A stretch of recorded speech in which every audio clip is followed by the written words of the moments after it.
ਬਿਸਮਿਲ੍ਲਾਹਿਰਰਹਿਮਾਨਿਰਰਹੀਮ। अस्सलाम वालेकुम जी आया ਨੂੰ ਰੈਕਸ ਕਿਚਨ ਵਿੱਚ ਸਾਰੇ ਦੋਸਤਾਂ ਨੂੰ ਖੁਸ਼ ਆਮਦੀਦ। ਰੈਕਸ ਕਿਚਨ ਵਿੱਚ ਅੱਜ ਬਣਾਵਾਂਗੇ ਮਟਨ ਹਾਂਡੀ। ਬੱਕਰੇ ਦੇ ਗੋਸ਼ਤ ਦੀ ਹਾਂਡੀ ਪੱਕੇਗੀ। ਬੜਾ ਆਸਾਨ ਤਰੀਕਾ ਹੈ ਤੇ ਬੜੀ ਜ਼ਾਇਕੇਦਾਰ ਹਾਂਡੀ ਬਣਦੀ ਹੈ।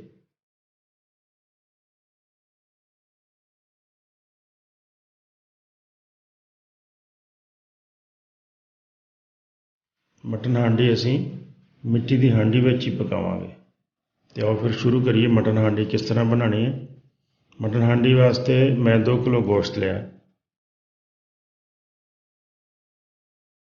ਇਹਦੇ ਵਿੱਚ 3 ਪਿਆਜ਼ ਕੱਟ ਕੇ ਪਾ ਲਓ ਬਾਰੀਕ,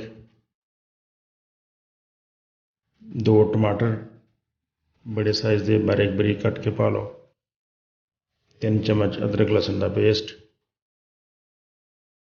200 ग्राम दही, 1 चम्मच लेमन जूस, 2 चम्मच हरी मिर्च का पेस्ट, 2 चम्मच नमक, 1 चम्मच जीरा पाउडर, 1 चम्मच धनिया पाउडर, 1 चम्मच काली मिर्च, तकरीबन 1.5 चम्मच सुरख मिर्च, 1 चम्मच हल्दी का, 1 चम्मच गर्म मसाले का, तो तकरीबन आधा कप ऑयल का पा लो।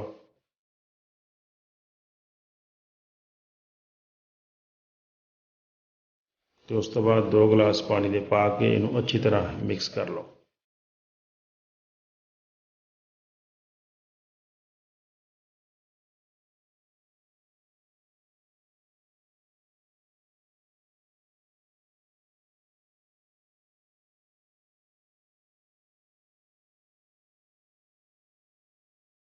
तो फिर असी इनू ढक्कन दे के पकावांगे, लेकिन ढक्कन देने तो पहले हांडी उत्ते कोई मोटा कपड़ा जड़ा है वो तय करके रख लो, तो फिर उत्ते ढक्कन दिओ ताकि स्टीम जड़ी है वो ज़्यादा बाहर ना निकले, तो साड़ा गोश्त जड़ा है वो स्टीम दे विच अच्छी तरह पक जाए।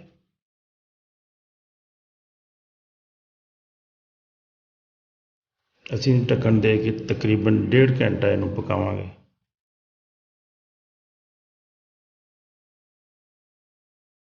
तकरीबन 1.5 घंटा हो गया है साड़ा गोश्त पकदे नूं। तो आओ ज़रा चेक करते हैं कि की कंडीशन है साढ़े गोश्त की। माशाल्लाह बड़ी अच्छी खुशबू है।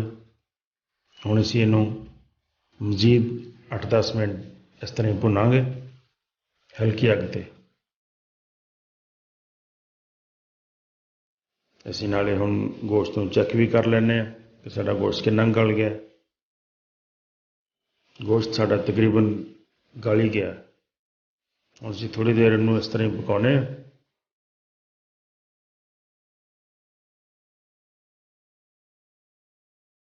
साडी हांडी तकरीबन तैयार हो गई।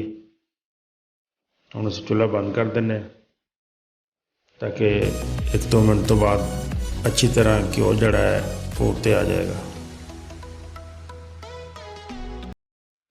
हरा धनिया गार्निश कर दिओ तो साडी मटन हांडी बिल्कुल तैयार हो गई।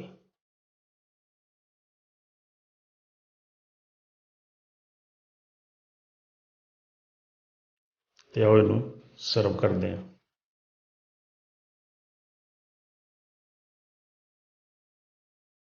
मेरी वीडियो पसंद आवे तो दोस्तों नाल जरूर शेयर करियो, नाले लाइक करियो, तो कमेंट्स में अपने ख्याल का इजहार भी जरूर करियो।